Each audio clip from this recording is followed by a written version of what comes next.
Au sud de la frontière américaine, les agents de la DEA se livrent à un jeu du chat et de la souris excessivement dangereux.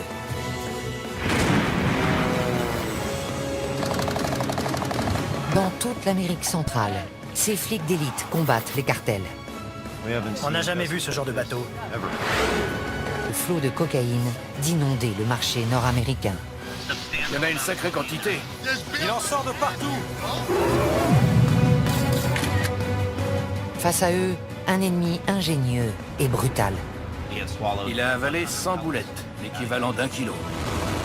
Des milliards de dollars sont en jeu. La vache. Ça fait un paquet de blé. Allez-y, nettoyez le secteur. Bon sang. Découvrez les coulisses d'une guerre dont tout le monde a entendu parler, Le voilà. mais dont peu connaissent la réalité. Vous ne nous dites pas la vérité. C'est lui avec le bébé. Nom de Dieu. Oh, bon sang.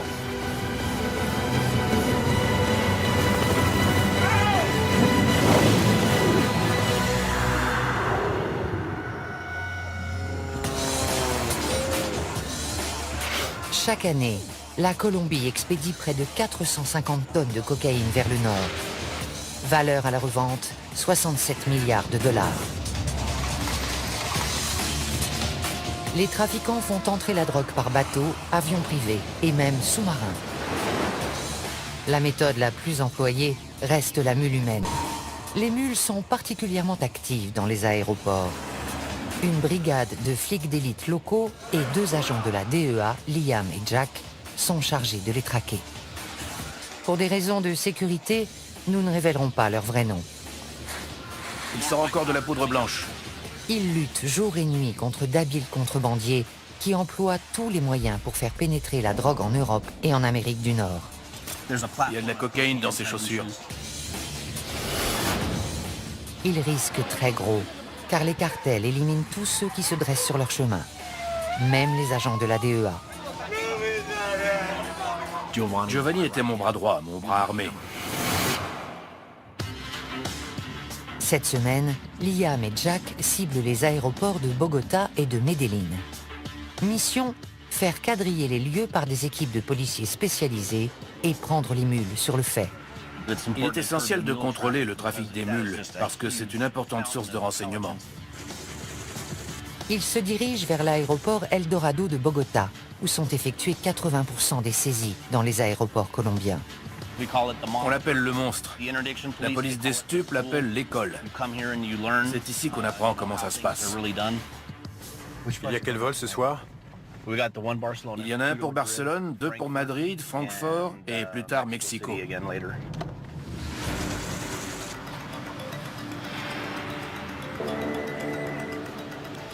Allô? Ok, t'es où? On est en train d'arriver. Salut. Un chien a repéré un sac suspect et la police a isolé un ressortissant italien et ses bagages dans une zone sécurisée.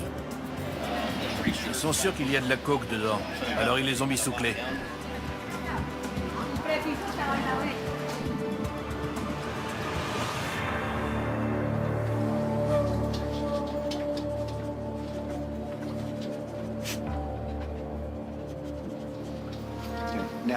Ils vont fouiller. D'où il vient? Il est italien. Il allait où? Il allait à... Parmi les vêtements, ils découvrent un objet que Liam a déjà vu dans les bagages des mules. On tombe très souvent sur des médailles religieuses. Lui, il a une croix. Ils pensent qu'ils vont échapper à la... Mais c'est curieux. C'est pas le genre de choses qu'on jette au fond d'une valise. C'est une protection. Pour que Dieu veille sur moi pendant le voyage. J'allais être avec ma petite amie.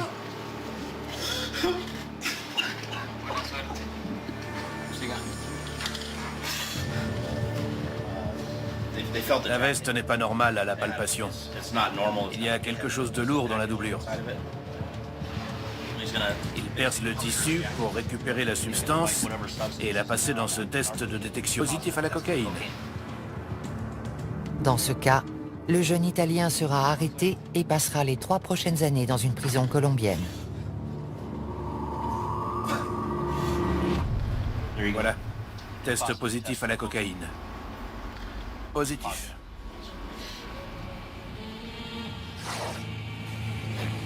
L'odeur mordante de la cocaïne passe difficilement inaperçue. Les contrebandiers ne manquent pas d'astuces pour tenter de la dissimuler. Il y a un agent de masquage. C'est peut-être un détergent utilisé pour couvrir l'odeur.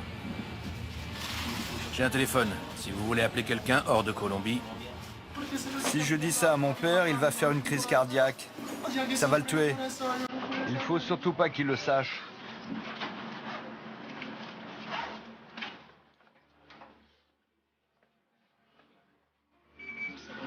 Je suis arrivé en Colombie le mois dernier avec ma petite amie. Elle est enceinte.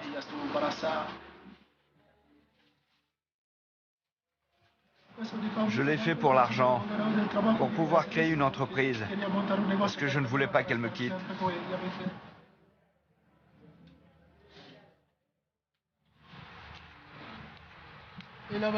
C'est elle qui avait organisé cette folie. Elle voulait qu'on passe notre vie ensemble. la tendance est aux ressortissants étrangers en Colombie. Ils se mettent avec des Colombiennes et elles les poussent à faire de la contrebande de drogue. Je ne sais pas pourquoi, mais ils acceptent. Ils plongent tête baissée. J'ai perdu la tête. On peut perdre la tête pour une femme. Moi, je l'ai perdue pour elle. Il y a une seule femme qui vaut que tu perdes la tête. C'est ta mère.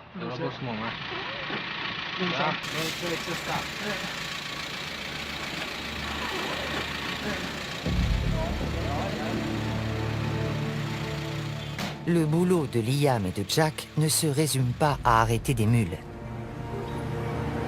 Leur objectif principal est de les suivre jusqu'à la source. Au revoir. La mule est tout en bas de la pyramide. Au-dessus, il y a le recruteur. Du recruteur, on peut remonter à l'emballeur. Il y a les expéditeurs colombiens et il y a un destinataire. Et puis il y a le boss. On essaie de démanteler toute la chaîne. Près de l'aéroport de Medellín, les trafiquants nous ont accordé le rare privilège de pénétrer dans leur monde. Ces gens sont ceux que Liam souhaite coffrer à tout prix. Cet homme, que nous appellerons Carlos, est un spécialiste, un emballeur dans le jargon du narcotrafic. On ouvre le lecteur de DVD, il y a plein de à l'intérieur. Je peux mettre quelque chose ici, ici et ici. Il est fier de son travail, mais il le fait rarement au public. Regardez. On dirait un câble de DVD tout à fait normal. Cette activité peut lui rapporter jusqu'à 11 000 $ par mois. Je gagne beaucoup plus que n'importe quel salarié. Je gagne en un mois ce qu'une personne normale gagne en un an. Carlos ne pourra jamais quitter le cartel, même s'il le souhaitait. Il en sait beaucoup trop. Tu bosses ou t'es mort. Il n'y a que 2 options.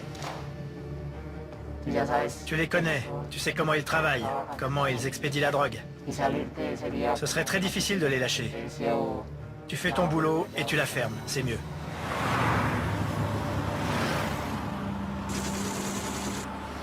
Dans une autre planque, un autre spécialiste prend des risques encore plus grands. C'est une mule que nous nommerons José. Allô? Comment tu vas? Au bout du fil, le boss de José. Il veut savoir si la coke est prête à partir. Oui, ils viennent d'arriver. Marty a envoyé des chocolats.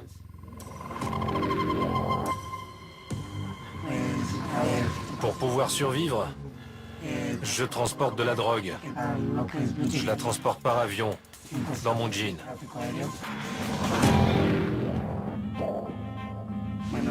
Ça, c'est mon jean normal. On le transforme.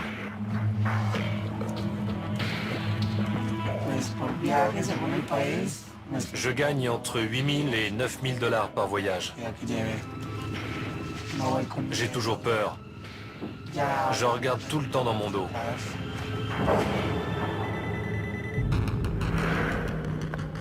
Un autre appel. Cette fois, ce sont les directives. Ils te veulent y aller.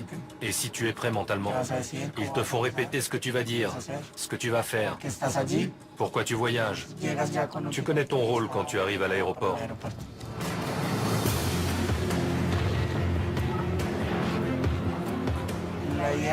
Le but, j'essaye de beaucoup parler avec les préposés qui s'occupent de moi, parce qu'ils observent ton attitude et ta personnalité.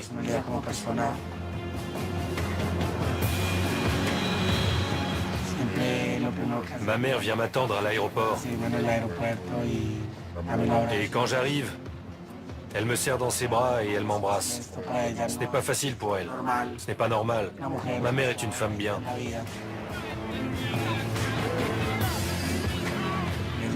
Je risque de me faire arrêter à l'étranger et de prendre 30 à 35 ans de prison. Ça vaut le coup. C'est nécessaire.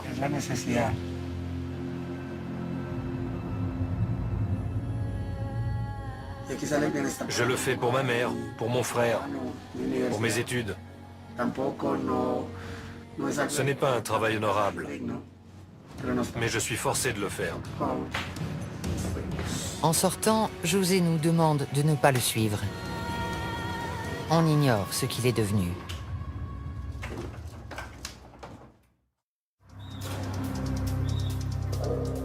Au terminal de fret de l'aéroport de Bogota, les agents de la DEA et leurs collègues colombiens viennent de découvrir de la cocaïne dissimulée dans un colis d'aspect anodin. L'imagination n'a pas de limite. Ce paquet était expédié en Angleterre. C'est un livre pour enfants. À première vue, il a l'air normal.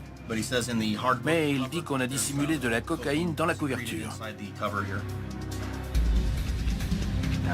Vous voyez, à l'intérieur de cet os, c'est-à-dire au bleu, c'est de la cocaïne. Intéressant. De la cocaïne cachée dans ses paires de sandales. De la cocaïne dans les poignées de ses instruments dentaires. Les hommes de la brigade des stupes colombienne sont les meilleurs du monde. J'ai commencé à travailler avec eux à mon arrivée et j'ai vu des choses hallucinantes. Je me demandais comment ils faisaient pour découvrir tout ça. Je crois qu'on nous en apporte un autre.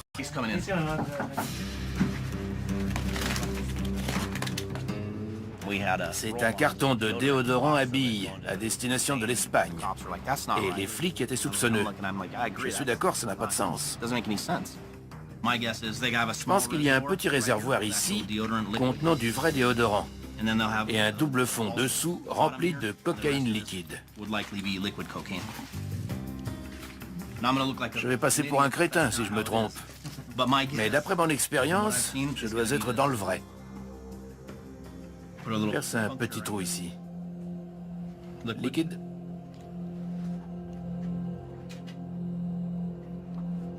Négatif. Si ce flacon contient de la cocaïne, elle a été très habilement dissimulée. Je le presse, rien ne sort.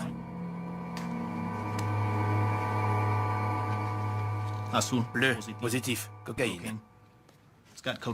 Il y a bien de la cocaïne, comme je l'avais dit. Je me sens moins bête. C'est de la cocaïne liquide. Encore un point pour les flics. J'aime la chasse. Une bonne journée pour moi, c'est avoir des informations et remonter la piste.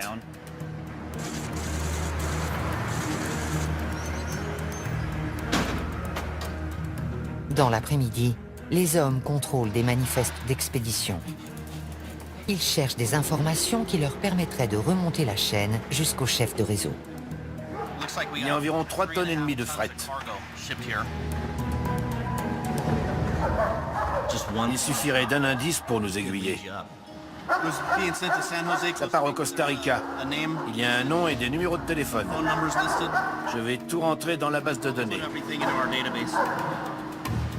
À l'étage des départs, les policiers cherchent d'autres mules voyageant sur le vol de Madrid. Plusieurs indices nous mettent sur la voie. En général, quelqu'un qui a avalé de la drogue est très pâle. Il est mal à l'aise, il transpire. Il peut même avoir une petite croûte blanche sur les lèvres. Ceux qui s'en font une ceinture restent loin des autres. Les passagers qui montrent ces signes révélateurs ou qui paraissent simplement nerveux passent dans ce scanner corporel de dernière génération. C'est un appareil à rayons X qui radiographie les organes internes pour voir si la personne a avalé des capsules d'héroïne ou de cocaïne. Un Italien traverse le portique sans problème. Mais l'aspect de ses chaussures alerte les policiers. On a interpellé un passager italien. Veuillez retirer vos chaussures, monsieur. On va pratiquer les premiers tests pour voir s'il y a de la cocaïne ou de l'héroïne dans ses chaussures. C'est positif à la cocaïne. Bleu. Bilan du vol de Madrid, une seule mule. Mais ce n'est que la première arrestation d'une soirée qui va se révéler trépidante.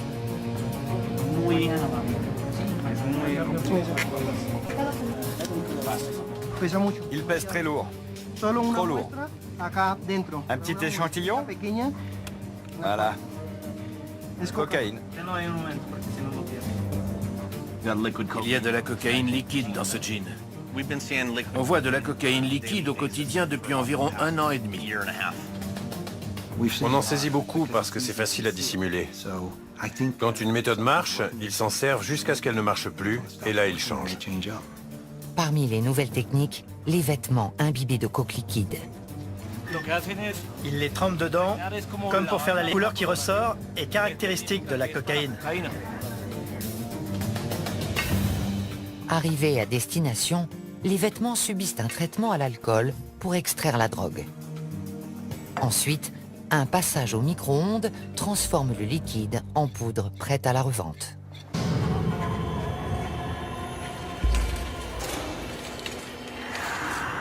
Toutes les formes de contrebande sont risquées, mais la méthode la plus dangereuse est celle des bouletteux. Liam et le major Delgado de la police colombienne répondent à un appel. Une mule qui avait ingéré 40 boulettes a été arrêtée. Cette fois, il ne s'agit pas de cocaïne, mais d'héroïne. Si elle se répand dans l'organisme, elle tue encore plus vite que la coke. Nous sommes à l'hôpital Anguattiloa. Cette femme a été prise ce matin. Comme vous le voyez, il y a plusieurs boulettes. Le test préliminaire s'est révélé positif à l'héroïne. Normalement, un policier accompagne la personne aux toilettes et la regarde expulser les capsules. Ensuite, il lui fait laver les matières fécales, puis il place les boulettes dans une pochette en plastique.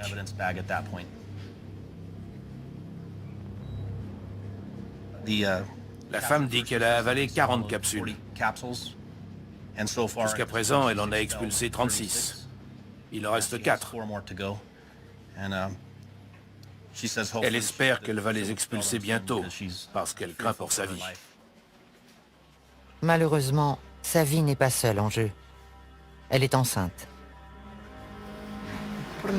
J'étais obligée de le faire. Je suis au chômage et j'ai besoin d'argent pour nourrir mes enfants. J'ai honte. Je viens d'une bonne famille. Il ne pouvait rien arriver de pire. J'ai déshonoré mon nom. Les miens vont me rejeter. Je sais qu'une longue route m'attend. Je m'inquiète pour mes enfants. J'ai fait ça pour eux. Liam a entendu des centaines d'histoires tragiques, de mauvaises décisions prises pour de l'argent facile. Ils peuvent se faire beaucoup d'argent. S'ils réfléchissent à court terme, ils trouvent que ça vaut la peine. Ils pensent qu'ils ne se feront pas arrêter. Mais on les prend à tous les coups. Ça ne vaut pas la peine. Ils peuvent y laisser la liberté ou même la vie. Mais pour ceux qui les emploient, les bouletteux ne valent que le produit qu'ils transportent. Pour préparer la cocaïne à être ingérée, elle doit être emballée dans des capsules de préservatifs.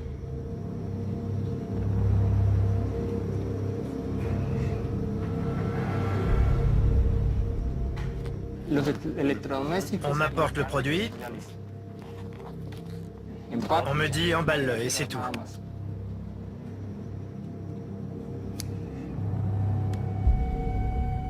Je ne sais pas qui le transporte. Ce qui compte, c'est d'être payé. Une fois le kilo en boulettes, on engage une mule qui les avalera pour le transport. Nous appellerons celle-ci Moreau. Moreau est bouletteux depuis 10 ans. Il connaît parfaitement les risques. Jusqu'à présent, j'ai fait beaucoup de voyages et je m'en suis sorti vivant. Mais j'ai beaucoup d'amis qui sont morts en traversant la frontière. L'huile permet aux boulettes de passer plus facilement. Mais avec une telle concentration de drogue, la moindre fuite pourrait causer un arrêt cardiaque. C'est très dangereux. On peut mourir dès la première boulette du premier voyage, parce qu'il est toujours possible que la cocaïne se répande.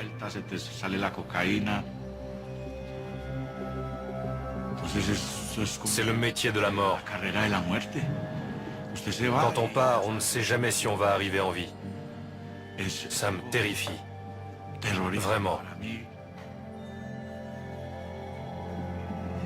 Les horreurs du narcotrafic ne se limitent pas aux mules.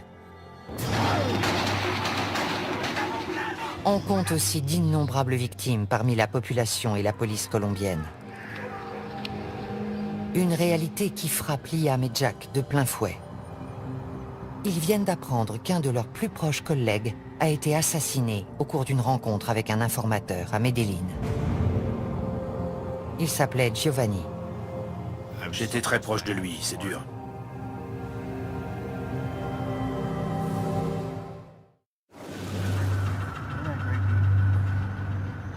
Liam et Jack se rendent à Medellín, où ils comptent investir l'aéroport pour la seconde phase de leur opération coup de filet. L'objectif de ce voyage dépasse le strict cadre de l'arrestation de mules. Ils veulent trouver les assassins de Giovanni. Je vais à Medellín pour des raisons personnelles. Un de mes meilleurs amis a été tué. On vient coordonner l'enquête sur son assassinat. L'ancien bastion de Pablo Escobar demeure l'épicentre du trafic de drogue, un terrain très dangereux pour la DEA. Tout policier risque la mort à Medellín. Il faut être sur le qui-vive. Quand je viens dans cette ville, je suis prêt à tout. J'ai repéré une moto blanche derrière nous. Elle nous suit depuis une dizaine de minutes. Le conducteur s'intéresse beaucoup à nous. Il n'arrête pas de nous regarder. Il n'est peut-être pas dangereux, mais il pourrait appeler quelqu'un pour dire qu'il a vu quelque chose de bizarre. Les trafiquants sont peut-être déjà au courant de leur présence. Mais Liam et Jack continuent jusqu'au jardin botanique où Giovanni a été abattu. Giovanni était l'un des meilleurs policiers que j'ai rencontrés. Il avait un cœur de lion. Il ne connaissait pas la peur. Il faisait un boulot formidable et ça rejaillissait sur moi. Je me reposais sur lui. C'est là? On peut se garer à l'intérieur? C'est arrivé à 7h25 du matin. Il devait y avoir autant de monde que maintenant. Faut être vraiment gonflé pour faire ça en plein jour. Giovanni croyait avoir rendez-vous avec un informateur quand il a été tué de sang-froid devant des centaines de personnes.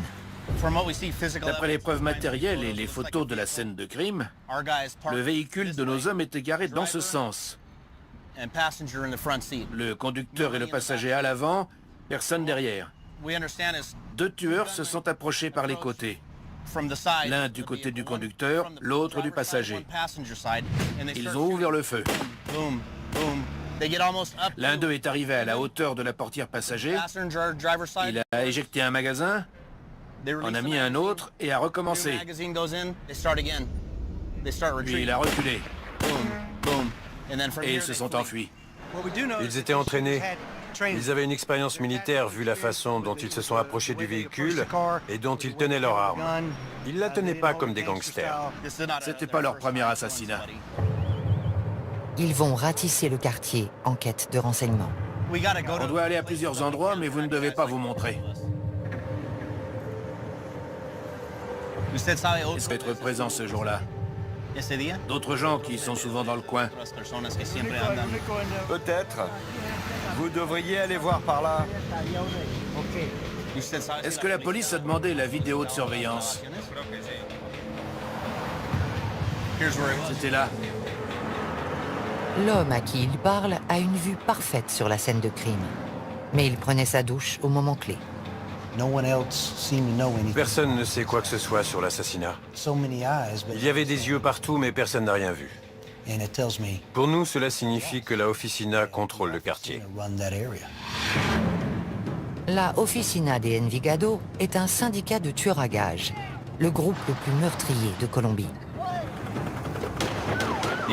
La Oficina a toujours été un élément criminel violent.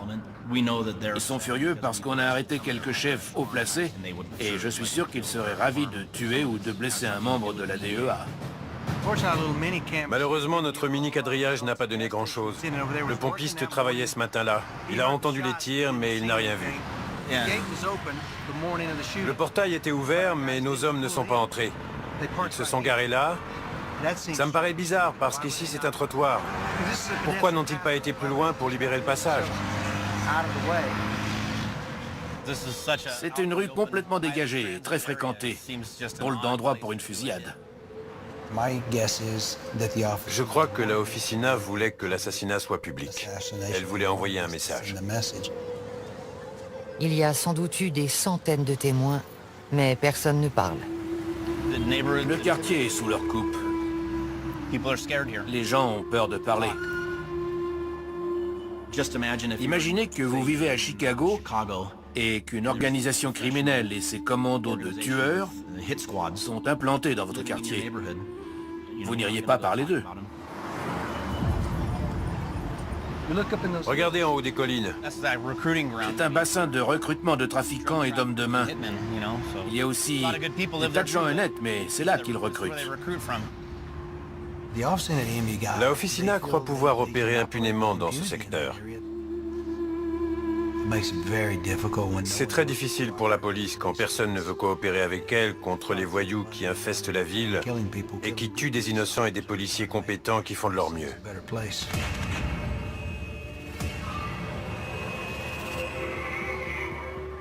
Caché dans ces collines, un tueur à la solde d'un cartel a accepté de nous confier sa vision de la guerre en cours.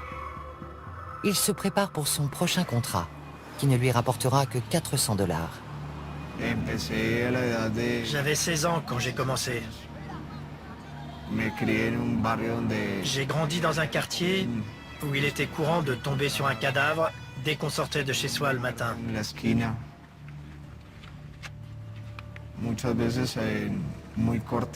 Quand on est très jeune, l'esprit assimile ce genre de choses.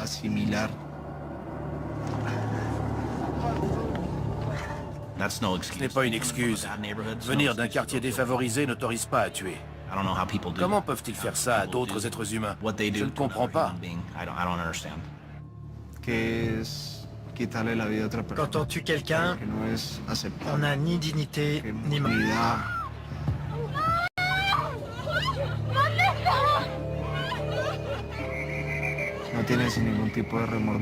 On n'éprouve aucun remords. On ne se sent pas coupable. Et chaque fois, c'est plus facile. On devient plus impitoyable. Je suis un instrument. Une marionnette entre les mains de gens puissants.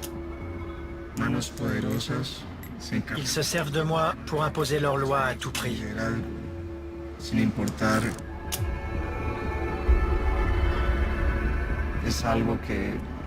C'est quelque chose qu'on a dans le sang. Comme un fil dans un tissu. Quand on commence à tirer dessus, on ne s'arrête plus. Il n'y a pas de compassion.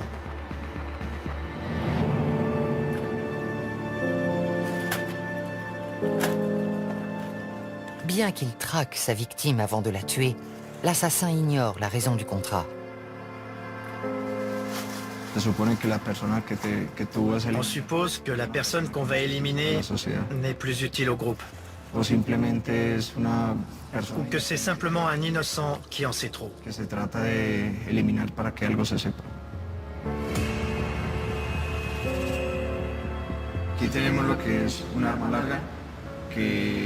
Ce fusil sert pour les boulots où on doit percer des gilets pare-balles.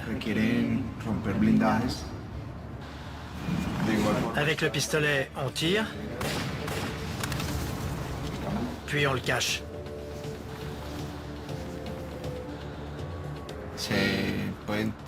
On peut enduire les balles de poison. Ici, c'est du cyanure. Une simple éraflure sur la jambe entraîne la mort.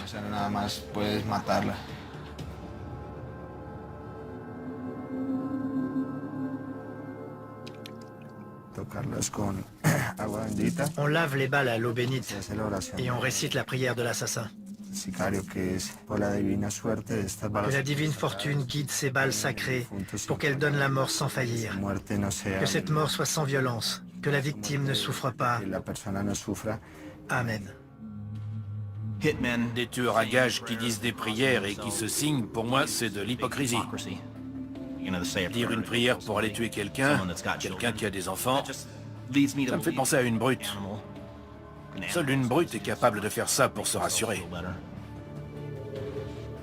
Avant de partir, le tueur dit aussi une prière pour lui-même. Pour la défense de mon âme et de mon corps. S'il y a des yeux, qu'ils ne me voient pas. S'il y a des mains, qu'elles ne me touchent pas. Que mon corps ne soit pas blessé. Que mon sang ne coule pas et que je ne perde pas mon âme. Au nom du Père éternel et de la Sainte Trinité. Amen.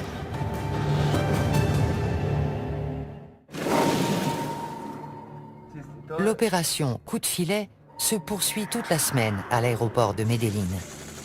Une suspecte est dirigée vers le scanner corporel. Les rayons X montrent des images très bizarres, de taille et de forme identiques. Ce n'est pas normal pour des organes internes. C'est la première fois que je vois ça et j'ai vu des milliers de scans corporels. On dirait des entrailles d'extraterrestres. C'est très étrange.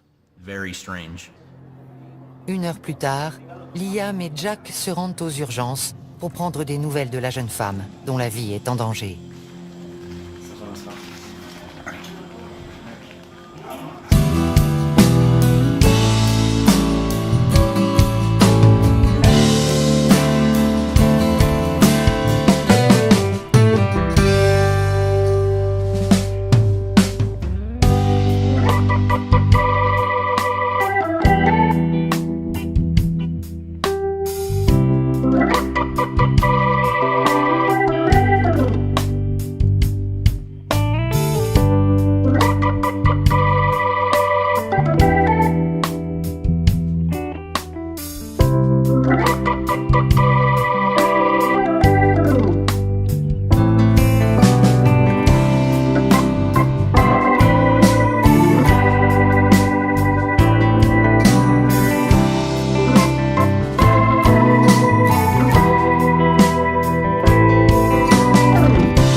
Je devrais intervenir.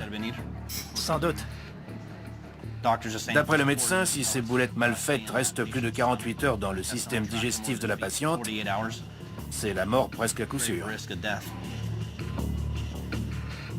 Il lui est arrivé de devoir ouvrir entièrement la cavité abdominale pour les extraire. Si la jeune femme a pesé les conséquences de sa décision, son recruteur a certainement minimisé les risques. Ils leur disent « T'inquiète pas, on a payé les flics, on le fait tout le temps. Tu vas gagner de l'argent, il n'y a aucun problème. » La mule qui croit ce mensonge commet sa première erreur. Son décès serait la première mort par overdose de l'opération Coup de filet. Non, c'est pas facile. Giovanni me disait tous les jours « Estamos en guerra », on est en guerre. « Somos un equipo, estamos en guerra ». On est une équipe, on est en guerre. C'était son leitmotiv. Ce soir, la guerre pourrait faire une nouvelle victime. Mais pour Liam et Jack, une petite victoire se profile. On a trouvé un témoin potentiel du meurtre de Giovanni.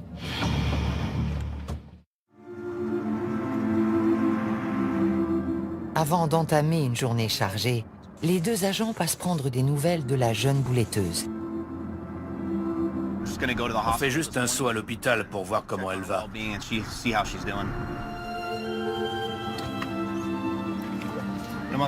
On voudrait parler à la jeune femme. Juste 5 minutes.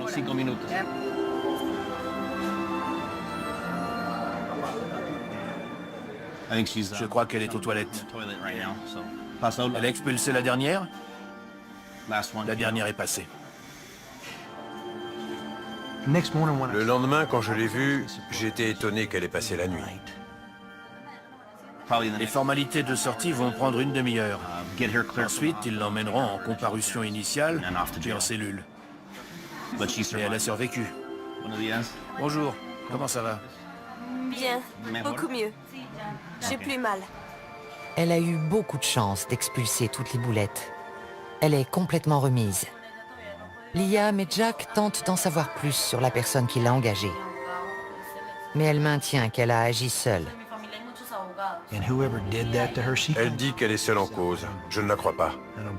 Je ne crois pas qu'elle avait les fonds pour acheter de la cocaïne et prendre l'avion pour le Honduras en espérant trouver un acheteur sur place. Elle protège quelqu'un, sûrement un membre de sa famille. Bonne chance et merci beaucoup. Merci. Vous avez été très gentils. Et vous avez des beaux yeux tous les deux. Le soulagement est général. La jeune femme n'a pas payé sa mauvaise décision au prix fort, mais plusieurs années de détention l'attendent. L'affaire de la prison, c'est triste. Elle sera peut-être un peu moins heureuse, mais un peu plus avisée.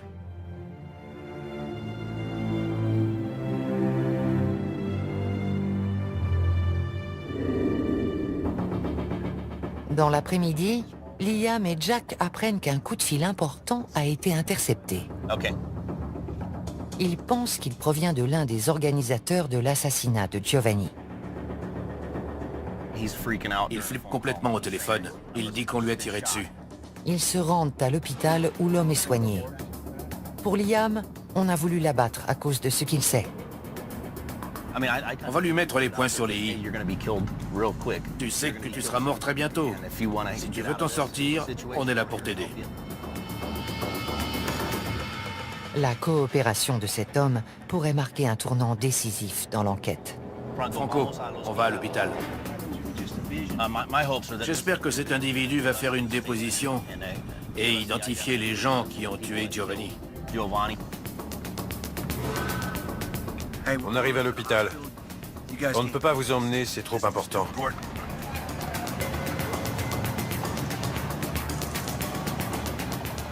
On voudrait l'interroger. Il vient d'être blessé.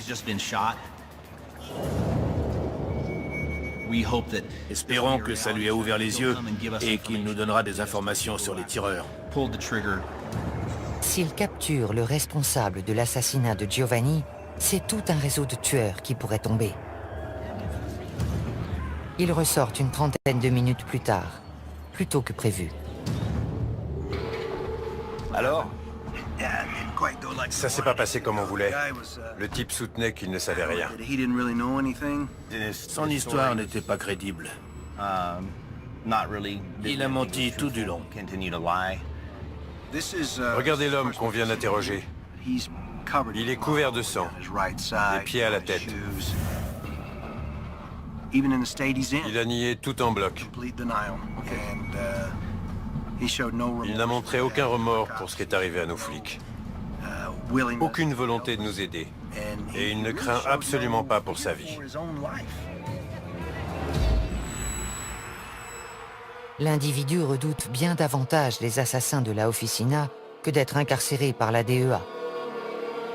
À cause de son silence, l'enquête piétine.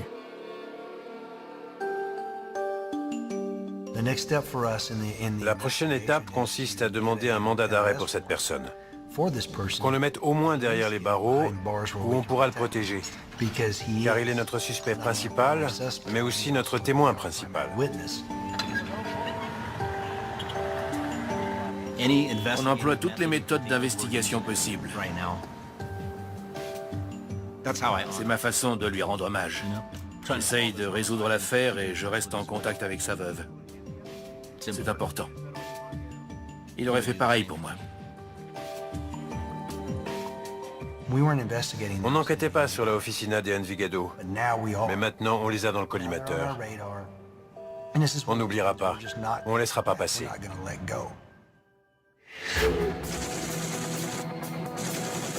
L'opération Coup de filet s'achève. Ce soir, Liam et Jack donnent une conférence de presse sur une saisie d'une importance considérable. 30 kilos de cocaïne liquide.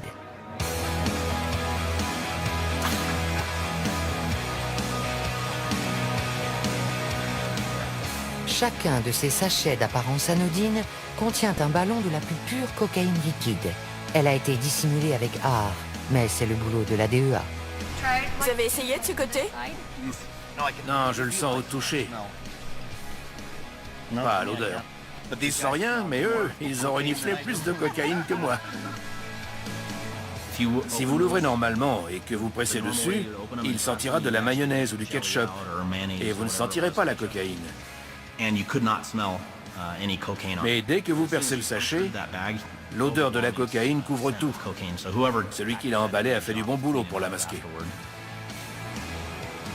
C'est une bonne méthode de contrebande. On a tout vu ici, dans le pantalon, les vêtements imbibés. Leur imagination en matière de cachette n'a pas de borne. Cette saisie est une victoire pour la DEA et ses collègues colombiens. Et alors même qu'ils se réjouissent, les trafiquants échafaudent de nouveaux plans et expédient des tonnes de drogue vers l'Amérique du Nord. On nous demande si ça vaut la peine, si on change quelque chose. Il n'y a pas de doute, on est efficace. La présence de la DEA en Colombie a réduit le trafic de drogue. Depuis mon arrivée, la sécurité publique s'est améliorée. L'économie et la population s'en trouvent mieux. Soldats dans une guerre d'une violence inouïe, confrontés à la puissance de milliards de dollars, Liam et Jack poursuivent le combat.